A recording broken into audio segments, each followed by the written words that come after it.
నమస్కారం, welcome to I dream. నేను మీ విజిత. ప్రస్తుతం మనతో పాటు ఉన్నారు విశ్వపతిగా ప్రసిద్ధి చెంది టీవీకే మూర్తి గారు. కలో వెంకట నాయక అంటుంటారు. కలియుగ ప్రత్యక్ష దైవం ఆ ఏడుకొండలవాడు. అయితే కలియుగంలో ఆ ఏడుకొండలవాడి లీలలు ఏ విధంగా ఉన్నాయి అనేది మనకు ఆయన మాటల ద్వారా, ఆయన పుస్తకాల రూపంలో ఎన్నో పుస్తకాలు రాసి, ఎన్నో భాషల్లో రాసి మనందరికీ తెలియజేస్తున్నారు. ఇప్పుడు గురుగారితో మాట్లాడి వాటికి సంబంధించిన విషయాలన్నింటినీ క్లియర్గా తెలుసుకుందాం. నమస్కారం గురుగారు. నమస్కారం తల్లి. ఎలా ఉన్నారు గురుగారు? ఫైన్ ఫైన్ అమ్మా, చాలా సంతోషం మీతో మాట్లాడటం ఈరోజు. నా అదృష్టంగా నేను భావిస్తున్నా గురుగారు, మిమ్మల్ని కలవడం, మీతో మాట్లాడడం. సంతోషం, నాకు కూడా చాలా సంతోషం. గురుగారు, అసలు భగవంతుడు ఉన్నాడు లేడు అని వాదించే వాళ్ళు ఉన్నారు. ఉన్నాడు అని కొంతమంది, లేడు అని కొంతమంది. అసలు నిజంగా భగవంతుడు ఉన్నాడా గురుగారు? యాక్చువల్లీ దీనికి సమాధానం చెప్పే ముందు నేను ఒక చిన్న చెప్తాను తల్లి. మామూలుగా మనం ధర్మరాజు యక్ష ప్రశ్నలు అని వింటాం. ఓకే, అది చాలా ఫేమస్. మహాభారతంలో మనకి ధర్మరాజుని యక్షుడు కొన్ని క్వశ్చన్స్ అడుగుతాడు, వాటికి సమాధానాలు అవన్నీ కూడా చాలా ఇదిగా ఉంటాయి. అంటే ఇప్పుడు అన్నిటికంటే వేగమైంది ఏమిటి, ఇట్లా ఉంటాయి అన్నమాట. ఓకే, మనస్సు ఇట్లా. దాంట్లో చాలా విశిష్టమైన క్వశ్చన్ ఒకటి అంటారు దాంట్లో. అలా అడిగిన ప్రశ్నలు అన్నింటిలో కూడా అదేంటంటే, దాన్ని యక్షుడు అంటాడు, ఈ ప్రపంచంలో అన్నిటికంటే విచిత్రమైంది అసలు ఏమిటి అని. సో దానికి ధర్మరాజు చెప్తాడు, అన్నిటికంటే విచిత్రమైంది ప్రతి మనిషి ఓకే తన చుట్టూ ఉన్న వాళ్ళు ఎంతో మంది వెళ్ళిపోతున్నా తాను మాత్రం పర్మనెంట్గా ఇక్కడ ఉండిపోతాను అనుకుంటాడు. ఓకే, కంటి ఎదురకుండా ఎన్నో చూస్తున్నా కూడా తానేదో ఇక్కడే పర్మనెంట్గా ఈ భూమి మీద ఉండిపోతాడు అనుకుంటుంటాడు. అంతకు మించి విచిత్రమైంది ఇంకోటి లేదు అంటాడు. అలా నాకు దాంతోపాటు నిజంగా భగవంతుడు ఉన్నాడా లేదా అనే క్వశ్చన్ కూడా విచిత్రం అనిపిస్తుంది, అంత విచిత్రంగాను. ఎందుకంటే తల్లి, ఇప్పుడు మనం ఒక్కసారి ఆకాశం చూసాం అనుకో, ఓకే, సూర్యుడు, చంద్రుడు, నక్షత్రాలు, ఎన్ని అసలు నక్షత్రాలు ఏంటంటే కొన్ని కోట్ల నక్షత్రాలు. మనకి కనపడేది ఏంటంటే తల్లి, ఈ కాస్మాస్ మొత్తం యూనివర్స్లో ఒక సైడే మనం చూస్తాం. ఓకే, అసలు ఆల్మోస్ట్ ఒక 1/7 ఇది అంటారు. మిగతా అసలు మనకు తెలియని కూడా కనపడదు అనమాట. ఇంత యూనివర్స్లో మనం చదువుతాం కదా, ప్లానెట్స్ ఈ కక్షల్లో తిరుగుతుంటాయి, భూమి, చంద్రుడు, సూర్యుడు, ఇవన్నీ కూడా కదా. సో సూర్యుడు చుట్టూ ఇవన్నీ మనం చదువుతుంటాం కదా. ఇన్ని స్టార్స్ కానీ, ఈ నక్షత్రాలు, సన్ను, మూను, మన భూమి, ఇవన్నీ కూడా ఇన్ని కోట్ల సంవత్సరాలుగా ఇంత పక్క కూడా జరగకుండా తిరుగుతున్నాయి కదా. ఏది మరి, ఏ శక్తి వీటిని ఇలా కాపాడుతుంది, ఇలా ఉంచుతుంది? అసలు వీటన్నిటికీ మూలమైన శక్తి ఏదో ఉండబట్టే ఇప్పుడు మనం ఇక్కడ కూర్చుని సన్ కొంచెం టెంపరేచర్స్ లాగానే పెరిగింది, వేడి అనుకుంటాం. అటువంటిది సన్ కనుక కొంచెం ఒక డిగ్రీస్లో కొంచెం తగ్గినా, లేకపోతే 100 కిలోమీటర్స్ ముందుకు వచ్చినా అసలు భూమి మీద జీవరాశి ఉండలేదు. బట్ స్టిల్ ఇన్ని కోట్ల సంవత్సరాలుగా అన్ని ప్లానెట్స్, అన్ని గ్రహాలు, వాటి స్థితులు గతులు కానీ ఏమాత్రం తప్పకుండా అలాగే తిరుగుతున్నాయి, అలాగే ఉన్నాయంటే ఏ శక్తి వీటన్నిటికీ కారణం మనకి? అవునా? అలాగే అసలు ఎందుకు మన చుట్టూ నేచర్, ప్రకృతి, అసలు మొట్టమొదటి మానవుడు ప్రకృతిలోనే భగవంతుని చూసేవాడు. అందుకని మన భారతీయ సంప్రదాయాలు ఏంటి, మనం చెట్లని పూజిస్తాం, అన్నిటిని పూజిస్తాం కదా. ఇప్పటికీ కూడా ప్రతిదీ చెట్లు, ఎందుకు యానిమల్స్, పక్షులు, బర్డ్స్, ఒక్కొక్క పక్షిని ఒక్కొక్క దేవతకి వాహనంగా అనుకుంటాం ఇట్లా. సో ఈ మన సాంప్రదాయమే అలాగా, పక్షులు కానీ జంతువులు కానీ అనుకోవటం, మొక్కలు, పర్వతాల మీద ఉండే ఆలయాలు, ఇవన్నీ కూడా అంటే మన సాంప్రదాయమే అలా వస్తుంది. సో భగవంతుడు అనేది లేకపోతే అసలు మీరు చూడండి, ఒకప్పుడు బయటకు వెళ్ళి చూస్తే చిన్న బర్డ్స్ ఉంటాయి, ఎంత కలర్ఫుల్గా ఉంటాయి. నేచర్లో అసలు ఇన్ని రంగులు, ఇంత జీవరాశి ఇలా ఉందంటే భగవంతుడు లేకుండా సాధ్యపడుతుంది ఇదంతా. ఎంతో శక్తి.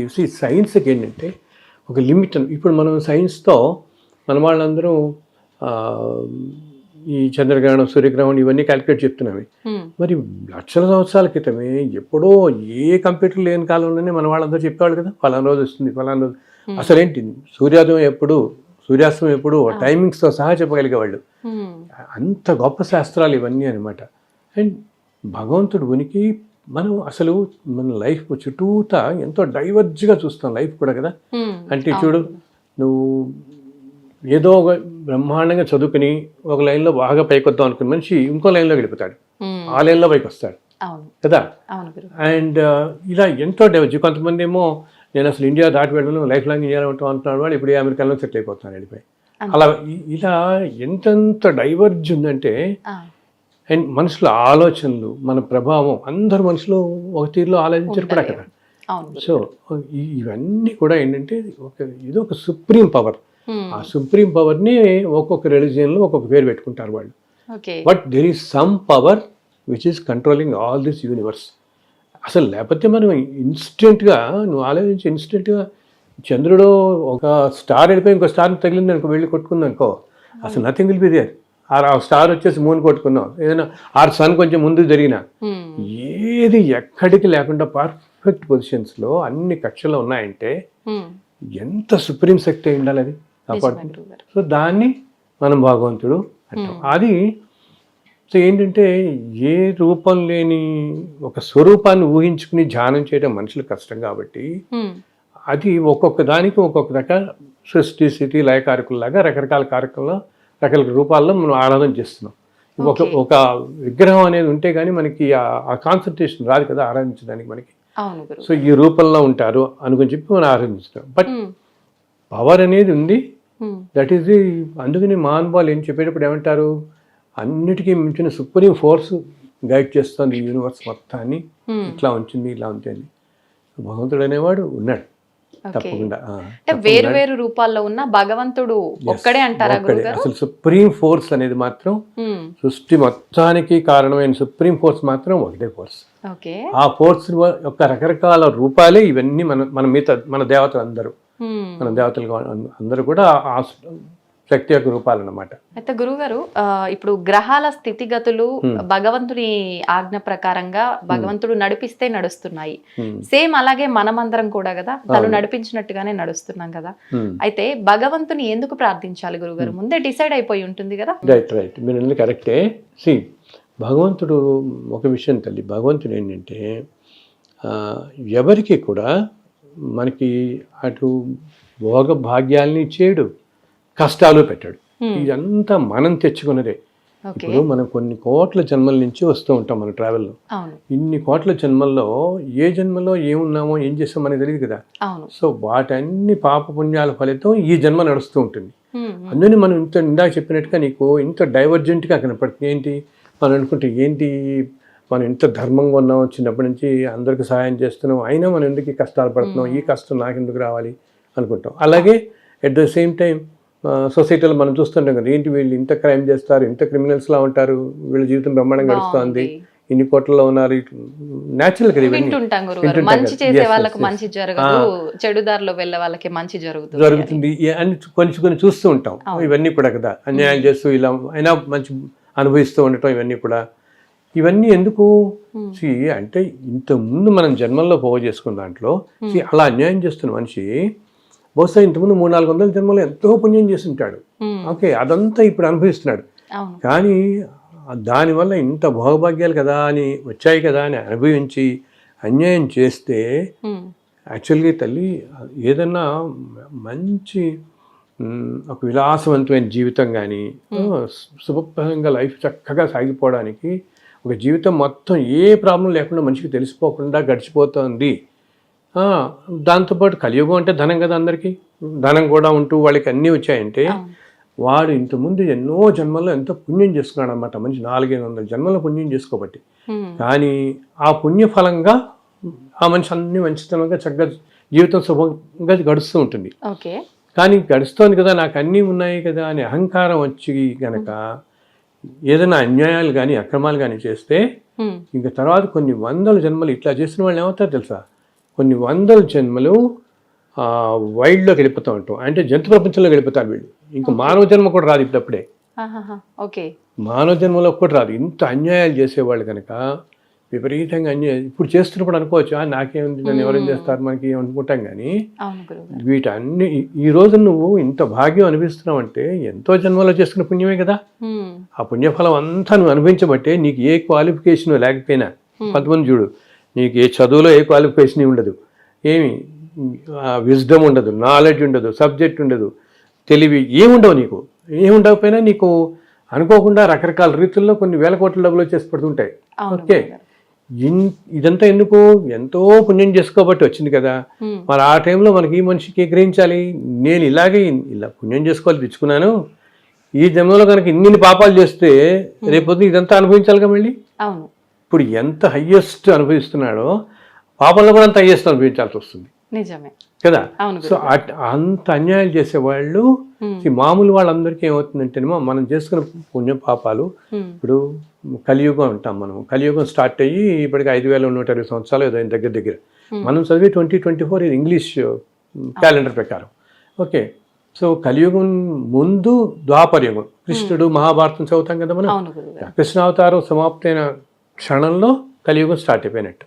ఓకే, సో ఈ కలియుగం స్పాన్ వచ్చేసి 4,32,000 సంవత్సరాలు ఈ స్పాన్. మనం బిగినింగ్ ఆఫ్ ద బిగినింగ్లో ఉన్నాం. 5,120 అంటే అసలు 10,000 కూడా రాలేదు, ఇంకా ఇంకా ఇంకా బిగినింగ్లో చాలా ఉంది. దీని వెనకాలకి వెళ్ళామనుకో, వెనకాల ఏంటి, ద్వాపరయుగం అంటాం. ద్వాపరయుగం దీనికి డబల్ అనమాట, అంటే 8,64,000 సంవత్సరాలు. సో ఇంత వాటిల్లో మనం ఎన్నెన్ని జన్మలు ఎత్తుంటాం కదా, ఎన్నో వేల కోట్ల జన్మలు ఎత్తుకుంటూ ఇలా వస్తాం. ఏ జన్మలో ఉన్న ఏదో రుణాన్ని బట్టి మనం ఒక ఇంట్లో పుట్టడం, ఒక తల్లి తండ్రి కొడుకు వీళ్ళంతా అవటం.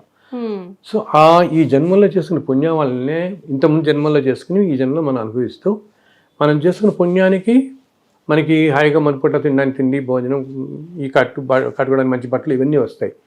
వేరే పాపం చేస్తుంటాం కదా, దానికి ప్యారల్గా ఏదో అనారోగ్యాలు, ఏవో డిసప్పాయింట్మెంట్లు, మనకి ఏదో అనుకుంటాం అది కుదరకపోవచ్చు, ఈ పని అవ్వకపోవచ్చు, ఏవో కష్టాలు ప్యారల్గా రెండూ నడుస్తాయి మనుషులందరికీ,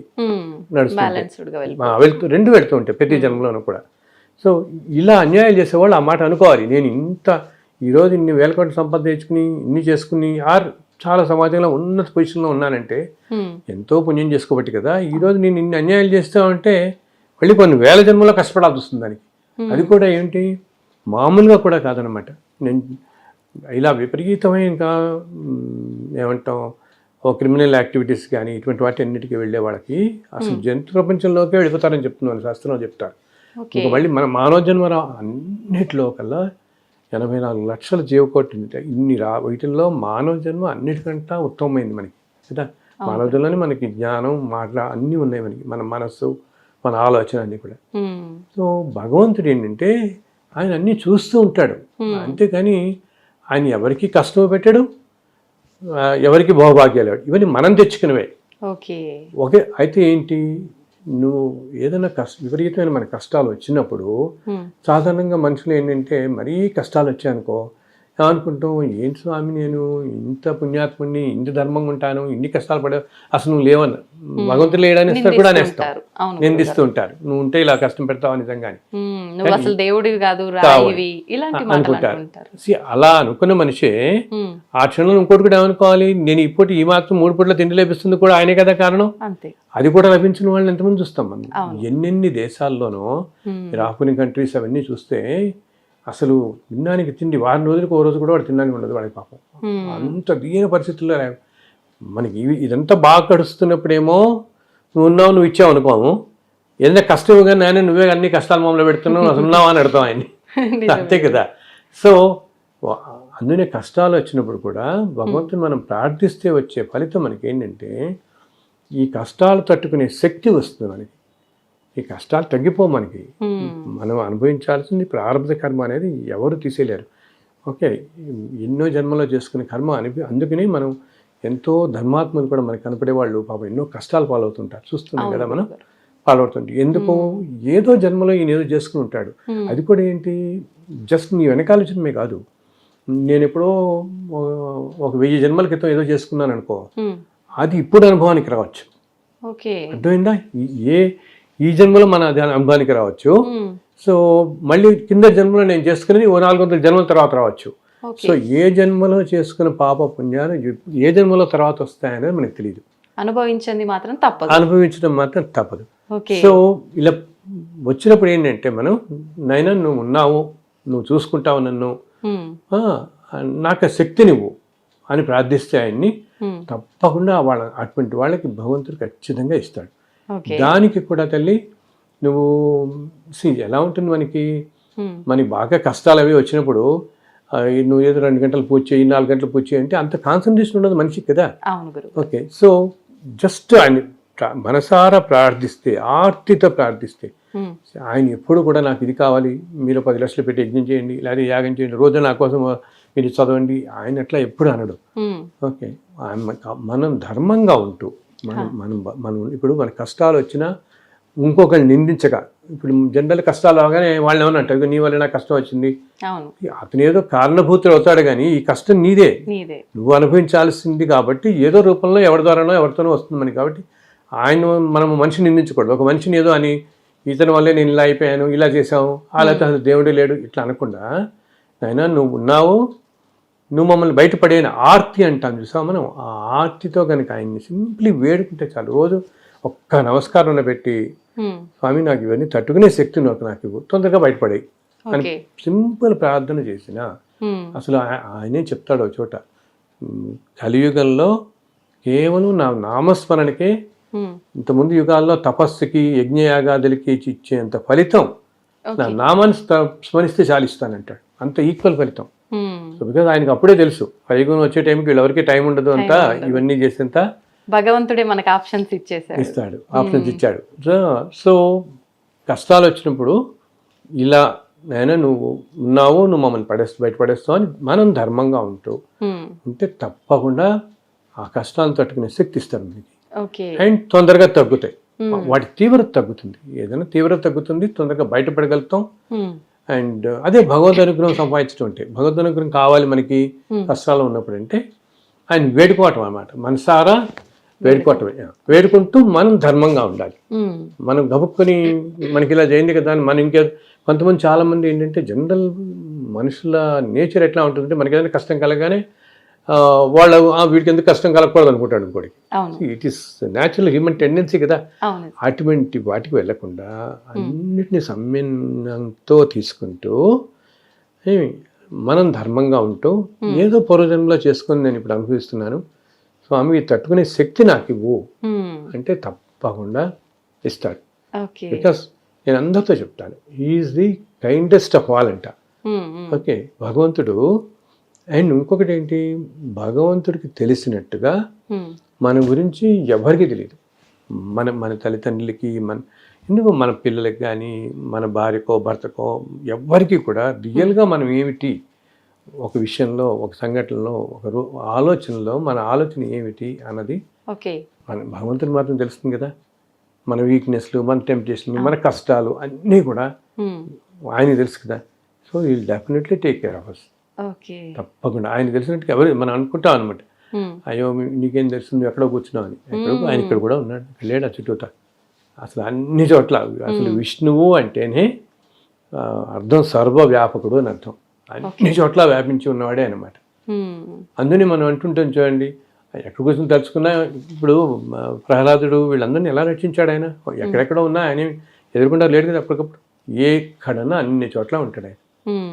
ప్రతి మనం మాట్లాడే ప్రతి మాట, ప్రతి ఆలోచన ఆయన స్వామివారు ఉంటూనే ఉంటాడు. అది మనం ఒక వెంకటేశ్వరం అనుకోని, కృష్ణుడు అనుకోని, అమ్మాలనుకోని, ఏదైనా రూపాలు ఏదైనా అవని ఆ శక్తి ఎవరు ఏ రూపంగా కొలుస్తున్నారు. అయితే గురువు గారు, ఇప్పుడు ఇంతకు ముందు కాలంలో అంటే ఇంత పాప పుణ్యాలు లేవు, అంత న్యాయబద్ధంగా నడిచింది. ఒకప్పుడు మీరు అన్నట్టుగా ద్వాపర యుగము అలా. ఇప్పుడు ఇది కలియుగం కదా, కలియుగంలో పాప పుణ్యాలు ఎక్కువైపోయాయి. ఇప్పుడు ఈ కలియుగంలో భగవంతుడి దర్శనము, మనం కోరుకున్న వెంటనే భగవంతుడి అనుగ్రహము, ఇవన్నీ సాధ్యపడతాయంటారా? అవుతాయి తల్లి, తప్పకుండా అవుతాయి. చెప్పాను కదా ఇందాక నేను అన్నట్టు, మనం అంత ఆర్తితో కలిసి మనం ధర్మంగా ఉంటే తప్పకుండా. ఒకటి ఏంటంటే మామూలుగా కూడా మనం ఇలాగా ఏమంటాం, మనం ఇప్పుడిప్పుడు కథల్లో చదువుతుంటాం చూడు, పాతకాలంలో ఎవరో రాక్షసులు ఉండేవాడు, జనాలందరినీ హింసించేవాడు, వింటుంటాం కదా. ఆ కాలంలో చాలా ప్రజలందరూ చాలా కష్టాలు పడ్డారని చదువుతూ ఉంటాం కదా. అలా ఎందుకు, మన హిస్టరీ బుక్స్ లోనే కొంచెం వెనక్కి వెళ్తే 400-500 క్రితం ఎవరో రాజు పరిపాలించాడు, అప్పుడంతా దేశం అంతా చాలా దారుణంగా ఉండేది, ఈ దండయాత్రలు జరిగాయి, ఇలా జరిగాయి, అవన్నీ వింటుంటాం కదా రకరకాల. లేకపోతే ఆ పరిపాలించిన రాజు చాలా దుష్టుడు, ఇట్లా వింటుంటాం కదా. సో ఏంటంటే ధర్మం కూడా ఈ సైకిల్లో లైఫ్ ఇలా పెడుతున్నప్పుడు కొంచెం ఒక్కోసారి చాలా తగ్గిపోతూ ఉంటుంది. ఎప్పుడైతే ధర్మం అనేది బయట జనరల్ సొసైటీలో నీకు తగ్గుతూ వస్తుందో అప్పుడు ఏమవుతుందంటే మనుషులందరూ, ఇందాక నేను చెప్పాను చూడు, పాత జన్మల్లో మనం అన్ని పడుతూ ఉంటామని. ఓకే, మామూలు సామాన్యం వాళ్ళందరికీ కూడా ధర్మం తగ్గిపోయినప్పుడు టూ థింగ్స్ అవుతాయి ఎప్పుడు ప్రపంచంలో. ఏంటి, జనంలో కనుక ధర్మం బాగా తగ్గిపోయి ఇప్పుడు చూస్తున్నాం మనం. ఒకప్పుడు ఏదో కొంతమంది అధికారులు కానీ ఎవరన్నా అక్కడక్కడ చాలా అధర్మంగా ఉన్నారు మనం చూసేవాళ్ళం. వేరే ఇప్పుడు అన్ని సంస్థల్లోనూ అన్ని స్పియర్స్ ఆఫ్ లైఫ్లోనూ వచ్చేసింది కదా అధర్మం అనేది. మంచి వాళ్ళనే వెతకడం కష్టం అయిపోయింది గురువు గారు. అన్ని చోట్ల అన్యాయం, ఇది అదొక రూల్ ఆఫ్ ద డే లాగా అయిపోయింది పూర్తిగా. అది ప్రతి చోట ఎందుకు ప్రతి వాళ్ళకి తాపత్రయం. ఏదో మనం ఇక్కడ ఉండిపోదాం, ఏదో అన్ని చోట ఇంకో 1000 ఇక్కడ ఉండిపోతాం అనుకుంటారు ప్రతి మనిషి. ఇంకో 1000 ఇక్కడ ఉండిపోదాం కాబట్టి అందులో 10,000 కూడా సంపాదించేయాలని. వాళ్ళు ఉండేది 60-70 ఏళ్ళ జీవితానికి ఏమిటి. అండ్ ఇంత తాపత్రయం నేను అందరితో చెప్తాను, ఎందుకంటే ఇంత తాపత్రయ పెడతారు మీరు 200 కోట్లు 300 కోట్లు అని. మీరు ఇంత తాపత్రయ పడిన తర్వాత నెక్స్ట్ మీ జనరేషన్లో ఏదో 4వ జనరేషన్లో వచ్చేవాడు ఇది మొత్తం క్లియర్ చేసేస్తాడు. వీడు ఇంత కష్టపడి ఇంత అన్యాయాలు చేసి సంపాదించిన డబ్బు అనేది ఎందుకు ఏం చూసుకోడు కదా. ఇంకా దానివల్ల లేని పని పాపం మూడు కట్టుకుని నెక్స్ట్ జనరేషన్స్ పెడుతుంది ఆ పాపం. అంతే కదా, పిల్లలు నెక్స్ట్ జనరేషన్స్ వాళ్ళకి ఈ పాప ఫలితం అంతా పడుతుంది అనవసరంగా. వీళ్ళు ఎక్కువ కనుక పాపం చేస్తే అది వాళ్ళ మీద కూడా చూపిస్తుంది. అందులో ధర్మంగా ఉండాలని చెప్పాను మనం అందరికీ. సో భగవంతుడు ఇప్పుడేంటి, ఎప్పుడైతే సొసైటీలోనే ధర్మం అనేది లేదో ఈ మధ్య చాలా తగ్గిపోతూ చూస్తున్నాను. 4-5 ఏళ్ల నుంచి అలా పడిపోతాను కదా. ఎప్పుడైతే ధర్మం అనేది లేదో మనకేమవుతుంది, మామూలు మనుషులందరికీ కూడా నువ్వు ఒక 10 జన్మల్లో పడాల్సిన పాప కర్మ కానీ పుణ్యం అది ఒక్కసారి ఈ జన్మలో వచ్చేస్తుంది. అలాగా నెట్టుకుని వచ్చినట్టు వస్తుంది అనమాట. అందుకని మనం చూడు ఈ మధ్య కాలంలో ఎంతో చిన్న ఏజ్ అనారోగ్యాలు రావటము, అన్యూజువల్ రోగాలు రావటం. ఇప్పుడు మన కరోనా ప్రపంచం మొత్తాన్ని ఎలా ఆపేసింది. అసలు మోస్ట్ ఊహించినవన్నీ రావటం అనమాట. ఇదంతా ఎందుకు జరుగుతుంది, ధర్మం లేనప్పుడు నేచర్ సరిగా ఉండదు, డిస్టర్బ్ అయిపోతుంది నేచరు, అస్సలు డిస్టర్బ్ అయిపోయి నేచరు. రెండోది మనము అనుభవించాల్సిన పాపపుణ్యాలు ఉంటాయి, ఇవన్నీ కూడా ఒక 10 జన్మలు 20 జన్మలు అనుభవించాల్సింది ఇప్పుడు వచ్చేస్తుంది మనకి, ఒక్కసారి వచ్చి పడుతుంది. అక్కడితో మనుషులు అందుకని ఈ రోజుల్లో ఇంత కష్టాలు పడుతున్నారు. ప్రస్తుతం సొసైటీలో చూస్తే ఏ ఫీల్డ్లో ఉన్నా చూడు నువ్వు, ఎంతో మంచిగా ఉన్న వాళ్ళు కూడా కష్టాలు పడుతున్నారు. చూస్తున్నాం కదా మనం చాలా మందిని. బికాస్ నేను చెప్పాను, ఇప్పుడు నువ్వు ఒక జన్మలో పడుతుంటే ఓకే కొన్నాళ్ళు పడతావు అనుకుంటా, 10 జన్మల్లో ఒకేసారి తోసుకొస్తే ఇంకా కష్టమే అన్నట్టుగా కోలుకోలేని అటువంటి కష్టాలు చూస్తున్నాం మనం. మన చుట్టుపక్కల మన కొలీగ్స్లో కానీ మన తెలిసిన వాళ్ళలో కానీ ఏంటి ఇన్ని కష్టాలు వచ్చిపడ్డాయి మనిషి కానీ. ఎందుకు, బయట ధర్మమే లేనప్పుడు ఇలా వస్తుంది. సో ఇటువంటిప్పుడు మనం చేయాల్సిందల్లా ఆయన మళ్ళీ కాలు పట్టుకోవటం అండ్ మనకు తోచినంతలో మనం ధర్మంగా ఉండటం, మనమే అన్యాయం చేయకుండా దగ్గర వాళ్ళు సహాయం చేస్తూ చాలు. ఎప్పుడు భగవంతుడు అన్నిటికంటే సంతోషించే తల్లి. తోటి మనిషికి సహాయం చేస్తే ఆయన సంతోషించినట్టు ఇంకెవరు సంతోషించరు. నీ పక్క మనిషికి నీకు తోచినంత సహాయం అనేది డబ్బే ఇవ్వక్కర్లేదు. ఏదైనా కష్టం ఉన్నప్పుడు 4 మంచి మాటలు చెప్పచ్చు, వాళ్ళకి కొంచెం సాంత్వన కలిగేలా చేయొచ్చు, నీకు తోచిన దాంట్లో నువ్వు చిన్న సహాయం చేయొచ్చు. బికాజ్ ఒక మనిషి అందరినీ మనం అంటారు, మన వాళ్ళందరూ చిన్నప్పటి నుంచి మానవ సేవ అంటారు చూడు. బికాజ్ ప్రతి మనిషిలోనూ మాధుడు ఉంటాడు కదా, భగవంతుడు ఉంటాడు కాబట్టి అట్లా. సో ఆయన వేడుకుంటే ఆ తట్టుకునే శక్తి మనకు వస్తుంది అనమాట. చాలా చాలా సంతోషంగా ఉంది గురుగారు, మీ ద్వారా చాలా మంచి విషయాలు తెలుసుకున్నాము. అందరూ చక్కగా మీరు అందరూ కూడా సంతోషంగా ఉండాలి. థ్యాంక్ యూ గురుగారు.